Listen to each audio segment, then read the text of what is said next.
So, తన దగ్గర చాలా వరకి విషయాలు అంటే గత పాలనలో అంటే గత 5 సంవత్సరాల్లో ఏవైతే జరిగాయి, ఏంటి అనేది తన దగ్గర ఇన్ఫర్మేషన్ ఉందని జెప్పేసి తను అనేక ఛానెల్స్‌లలో అయితే ఇంటర్వ్యూస్ ఇస్తున్నారు. అయితే ఈరోజు మరి ఈ మనకు కూడా తన దగ్గర ఉన్న ఒక సమాచారాన్ని మనకు తెలియజేయడానికి ఈరోజైతే మనకి జూమ్ కాల్‌లో అయితే వచ్చారు. సో, తనెవరో కాదు మన జడ్జి రామకృష్ణ గారు. నమస్కారం సార్. సార్ ఇప్పుడు చూస్తున్నట్టయితే 2 తెలుగు రాష్ట్రాలలో ఒకే ఒక టాపిక్ చాలా హాట్ టాపిక్‌గా ఉంది.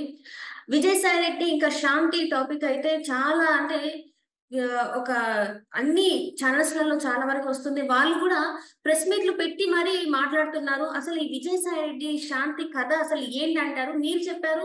మీ దగ్గర కొన్ని సాక్ష్యాలున్నాయి అని జెప్పేసి అంటే కొంత ఇన్ఫర్మేషన్ ఉందని జెప్పేసి మీరు చెప్తున్నారు. ఎలాంటి ఇన్ఫర్మేషన్ మీ దగ్గర ఉంది సార్ అసలు? హ్మ్. సమాజంలో ప్రతి ఒక్కటి పబ్లిక్ అయినప్పుడు, నువ్వు మాట్లాడే ప్రతి మాటకు సమాధానం చెప్పేవాళ్ళు పబ్లికే. అది నీ హ్మ్. ఇంటి వ్యవహారం కాదు. నీ మీ 4 గోడల మధ్య వ్యవహారం కాదు. 4 గోడల మధ్య నుంచి బయటొచ్చింది. ఇక్కడ అందరూ కరెక్ట్. అడగొచ్చు. ఏమందరూ పతివ్రతలా? అందరూ గూడా పతీతలా? అని చాలా మంది నాకు ఫోన్‌లు చేసి కొంతమంది అడిగారు. హ్మ్. హ్మ్. నేనొకటే సమాధానం చెప్పాను. నువ్వు పతివ్రత గాదు, నేను పతివ్రత కాదు అని అనుకున్నంత వరకు ఓకే. కానీ ఒక్కసారి మనము పబ్లిక్ రిప్రజెంటేటివ్‌గా ఉన్నప్పుడు, మన విషయం ప్రజల్లోకొచ్చినప్పుడు, హ్మ్. మనము దానికి వివరణ ఇచ్చుకోవాలి. దాని నుంచి నిర్దోషిత్వాన్ని మనము పొందాలి. రైట్. అది పక్కన పడేసి, మనం ఇష్టం వచ్చినట్లు మాట్లాడడం ఎంతవరకు సమంజసము? హ్మ్. ఇది ఇష్యూ మేడం ఇక్కడ. ఇక్కడ కావాల్సింది ఈ యొక్క ఎపిసోడ్‌లో ప్రజలు గాని, మీడియా గాని, ప్రభుత్వం గాని పట్టించుకోవాల్సింది అవినీతి గురించే. రైట్. కానీ వారం రోజులవుతోంది. వారం రోజులవుతోంది. ఎండోమెంట్ కమిషనర్ నుంచి ఒక్క వివరణ రాలేదు. అవును సార్. అసలు ఆ ఆ రూ. 1,00,00,000 బ్యాగులన్నవి విశాఖపట్నం నుంచి హైదరాబాద్ వరకు ట్రావెల్ అవుతుంటే అంత క్యాషు ఎక్కడ కూడా ఎవరు కూడా చెక్ చేయని చూడలేదు. పరిస్థితి. హ్మ్. ఎక్కడ ఎవరు చూడలేదండి. ఇన్ని ఒకటి చెప్తున్నానండి. విశాఖపట్నం నుంచి హైదరాబాద్‌కు గంజాయి సప్లై అవుతోందని హ్మ్. ప్రతి చోట చెక్ పోస్ట్‌లు ఉన్నాయా లేదండి? హ్మ్. ఏ చెక్ పోస్ట్‌లో ఎందుకు ఈ కారు ఆపలేదు? రైట్. ఎందుకు ఆపలేదు? హ్మ్. ఎందుకు ఆ బ్యాగులు జిప్ ఇప్పి చూడలేదు? అన్ని నోట్ల కట్లతో వెళుతున్నటువంటి బ్యాగ్‌ని. రైట్. చిన్న ప్రయాణికుడు బస్సులో వెళ్తుంటే అండి మేము, మా బ్యాగులన్నీ పైనుంచి దించేసి, ఆ జిప్ తీసి, ఈ జిప్ తీసి పోలీసు వాళ్ళు అంత హంగామా చేసి చెక్ చేస్తారే మా కార్‌లన్నీ ఆపి. మరి ఈ కార్‌లో కోట్ల రూపాయల సంచులు వెళ్తుంటే, ఆ విధంగా ఎన్ని గంజాయి కట్టల్ని హైదరాబాద్ సప్లై చేసుంటారు ఈ వైసీపీ నాయకులు హ్మ్. వైజాగ్ నుంచి? మరి ఇవన్నీ కూడా లాచెస్ కాదా? ల్యాప్స్ కాదా? On the part of the government, అవును sir. On the part of the police, on the part hmm. Of the vigilance. వీటన్నిటికి సమాధానం చెప్పాల్సిన బాధ్యత ఉందా లేదా? ఖచ్చితంగా. మరి ఇప్పుడు ఒకటే అండి. ఎక్కడైనా నేరం జరిగిందన్న మాట వార్తల్లోకొచ్చినా సీఆర్‌పీసీ ప్రకారం హ్మ్. కోర్టులు గూడా సుమోటోతో తీసుకోవచ్చు. హ్మ్. పేపర్ క్లిప్పింగ్ పక్కన పెట్టుకొని. పోలీస్ ఆఫీసర్ గూడా ఆ జ్యూరిడిక్షన్‌లో ఉన్నటువంటి పోలీస్ ఆఫీసర్ గూడా సుమోటోతో తీసుకోవచ్చు. ఇక్కడ 2 స్టేట్‌లు ఇన్వాల్వ్ అయ్యాయి. హ్మ్. తెలంగాణ, ఆంధ్రప్రదేశ్. అవును సార్. 2 స్టేట్‌కి సంబంధించిన పోలీస్ ఆఫీసర్‌లు ఇన్వాల్వ్ అయ్యి ఉన్నారు. ఏ పోలీస్ ఆఫీసర్ కట్టకూడదండి ఒక కేసు? Zero FIR. హ్మ్. పోలీస్ ఇన్వెస్టిగేషన్ స్టార్ట్ అయిందంటే కొన్ని ప్రశ్నలకు సమాధానాలు దొరుకుతాయి గదా! రైట్. కానీ ఇంతవరకు అటువంటి ఒక మూవ్ జరుగుతోందని గాని, ఏదైనా ఒక సంకేతం గూడా ఇంతవరకు మాకు రావట్లేదు. హ్మ్. ఇది ఇప్పుడు మనం బాధపడవలసిన అంశం. అంటే వైసీపీ గవర్నమెంటే రన్ అవుతోందా? హ్మ్. కూటమి ప్రభుత్వం పనిచేస్తోందా? ఎందుకు తాత్పర్యం చేస్తున్నారు? హ్మ్.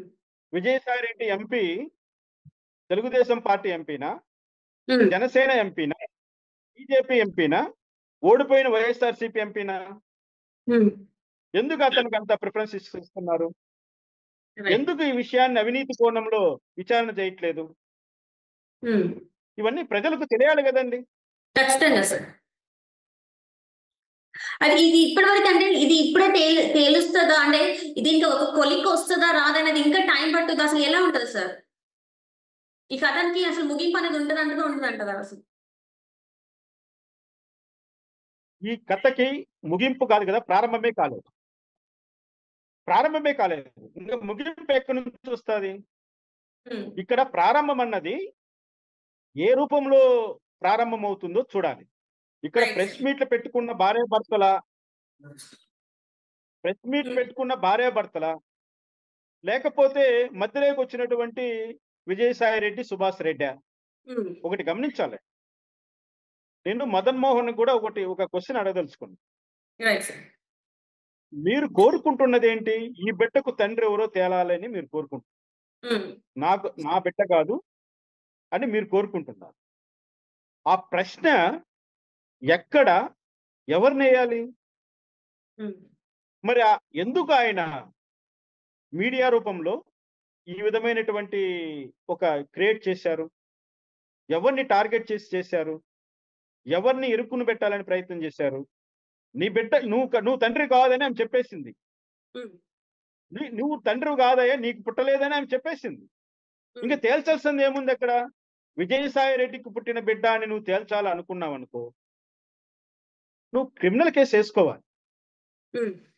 నేను లేనప్పుడు నా భార్యతో అక్రమ సంబంధం పెట్టుకున్నటువంటి విజయసాయి రెడ్డి అడల్టరీ కింద ఐపీసీ సెక్షన్స్ ఉన్నాయి. ఇండియన్ పీనల్ కోడ్ ఉంది. ఇండియన్ పీనల్ కోడ్ ప్రకారము నువ్వు కోర్టును ఆశ్రయించాలి. కోర్టులో పిటిషన్ ఏసుకున్న తర్వాత మీడియాకి రావాలి. Right sir. కోర్టును అప్రోచ్ కాకనే ఇప్పుడు మీడియాకొచ్చావు. ఇక్కడ లీగల్‌గా చాలా ఇబ్బందులొస్తాయి. హ్మ్. ఏంటి? ఇప్పుడు ఆయన మీడియా సమావేశం పెట్టి కోర్టు మెట్లెక్కాడనుకోండి. ఇది హ్మ్. ఆల్రెడీ పబ్లిక్ డొమైన్‌లో ఉంది కాబట్టి, కోర్టులో విచారణ ఎలా జరుగుతది? అది చట్ట ప్రకారము ఒక నిష్పక్షపాతంగా జరగడానికి, ఇన్‌ఫ్లూయెన్స్ మైండ్స్ లేకుండా జరగడానికి అవకాశం లేకుండా పోయింది. హ్మ్. దీన్ని బేస్ చేసుకొని జిల్లా కోర్టు నుంచి హైకోర్టు, హైకోర్టు నుంచి సుప్రీం కోర్టు వరకు రకరకాలైనటువంటి అభిప్రాయాలు జడ్జిలు వ్యక్తపరుస్తారు. Right sir. ఇటువంటప్పుడు ఆ కేసులను కొట్టివేయబడతాయి గానీ, ఆ కోర్టులో శిక్ష వేసేయడానికి అవకాశాలు చాలా వరకు తగ్గిపోతాయి. హ్మ్. విజయసాయి రెడ్డి తప్పించుకోవడానికి కూడా ఇది ఒక మార్గం అవుతాది. Right sir. అంటే ఇప్పుడు లా చదువుకున్నారు ఆయన. నేను గోల్డ్ మెడలిస్ట్ అంటున్నాడండి లాలో. హ్మ్. నేను లా చదివానండి. నేను లాలో గోల్డ్ మెడలిస్ట్ అంటున్నటువంటి ఒక వ్యక్తి ఏ విధంగా చట్టాన్ని అమల్లోకి తీసుకురావాలి? ఏ విధంగా కంప్లెయింట్‌ను ప్రాసెస్ చేయాలి? ఏ విధంగా ఈ సమస్యకు పరిష్కారం కోర్టు ద్వారా తెచ్చుకోవాలనే విషయాన్ని పూర్తిగా పక్కన పెట్టి, మీడియా ట్రయల్ చేయడానికి, మీడియాలో విచారణను చేయడానికి, మీడియాలో జడ్జీలను కూర్చోబెట్టి తీర్పులు చెప్పే విధంగా, ఈరోజు మీరు నేను దీన్ని డిసైడ్ చేసే విధంగా, ఈరోజు ఈ విధంగా తీసుకొచ్చారు. రైట్ కానీ సార్. ఇందులో వాళ్ళ ఉద్దేశ్యం కూడా, ఆ ఉద్దేశాన్ని కూడా ప్రజలు గమనించాలి. శిక్ష పడాలి, విజయసాయిరెడ్డి తప్పు చేసినాడు అనుకుంటే, ఆ శిక్ష పడే విధంగా ఒక ప్రణాళికను కూడా మనం ముందుకు తీసుకెళ్ళాలి. కానీ రైట్. విజయసాయిరెడ్డికి శిక్ష పడే విధంగా లేకుండా పోతుంది. Right sir. విజయసాయిరెడ్డి ఈజీగా తప్పించుకోవడానికి అవకాశం ఉంది. హ్మ్. ఇంకా అంటే ఈ కథకి ఇప్పుడు మీరు చెప్పినట్టు ఇంకా ఇప్పుడే స్టార్ట్ అయింది కాబట్టి ముగింపు అనేది ఎప్పుడు ఉంటదో మనకు తెలీదు కాబట్టి దీన్ని ఇంకా ముందుకు తీసుకెళ్ళాలి అంటే దీంట్లో కరెక్ట్ అయిన విచారణ జరగాలని చెప్పేసి కోరుకుంటున్నాను. సో